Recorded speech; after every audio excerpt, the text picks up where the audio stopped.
Assalamualaikum warahmatullahi wabarakatuh.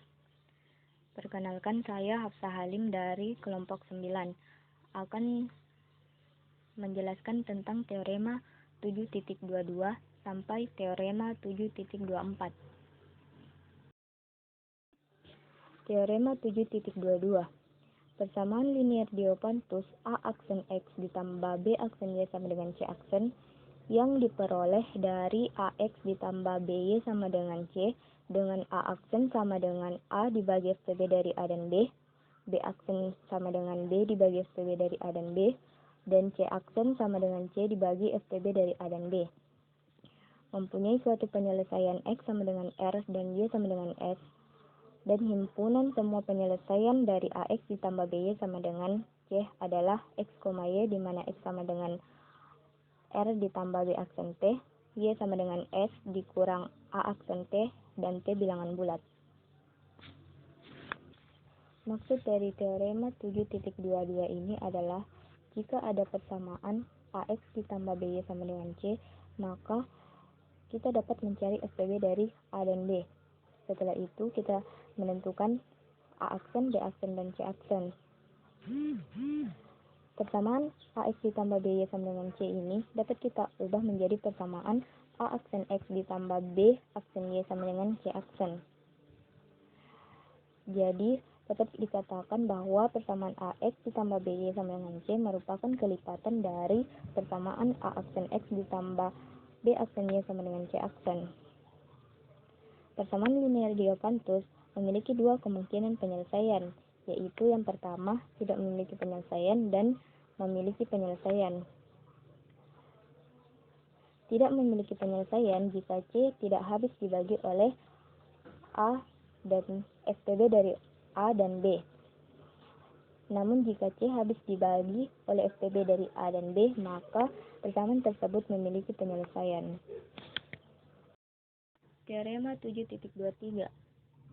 Sistem pengkongruenan linier X kongruen AI modulo MI I sama dengan 123 sampai K dengan FTB dari MI dan MJ sama dengan 1 untuk setiap I tidak sama dengan J mempunyai penyelesaian bersama modulo M1, M2, M3 sampai MK dan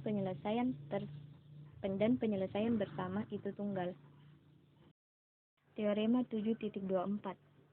Misalkan sistem X kongruen AI modulo MI I sama dengan 123 sampai K dengan FTB dari MI dan MJ sama dengan 1, I sama dengan 123 sampai K dan J sama dengan 123 sampai K, dan MI sama dengan M1, M2, M3 sampai MK dibagi MI, dan SI adalah penyelesaian dari MIX kongruen 1 modulo MI I sama dengan 123 sampai K, maka X sama dengan A1 S1 M1 ditambah A2 S2 M2 ditambah sampai seterusnya hingga AK SK MK memenuhi sistem X kongruen A1 AI modulo MI I sama dengan 123 sampai K.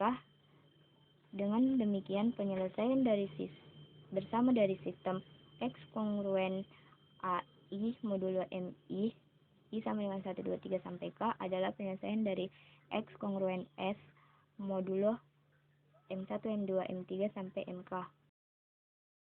Teorema 7.23 ini berkaitan dengan teorema 7.24. Pada teorema 7.23 dinyatakan bahwa sistem memiliki penyelesaian bersama, tetapi tidak disebutkan seperti apa penyelesaiannya dan bagaimana cara mencari penyelesaian tersebut. Sedangkan pada teorema 7.24 dijelaskan bagaimana cara mencari penyelesaiannya. Jadi kalau kita gunakan teorema 7.24, secara tidak langsung kita juga telah menggunakan teorema 7.23. Contoh 7.27. Tentukan penyelesaian dari sistem pengkongruenan X kongruen 2 modulo 3, X kongruen 3 modulo 5, dan X kongruen 1 modulo 4. Nah, penyelesaian dari sistem pengkongruenan dapat diketahui bahwa A1 sama dengan 2, A2 sama dengan 3, dan A3 sama dengan 1, serta M1 sama dengan 3, M2 sama dengan 5, dan M3 sama dengan 4. M1 sama dengan M1, M2, M3 dibagi M1 sama dengan 20. M2, M1, M2, M3 dibagi M2 sama dengan 12. Dan M3, M1, M2, M3 dibagi M3 sama dengan 15. Jadi, S1 sama dengan 2, S2 sama dengan 3, dan S3 sama dengan 3. Sehingga kita dapatkan nilai X sama dengan 233.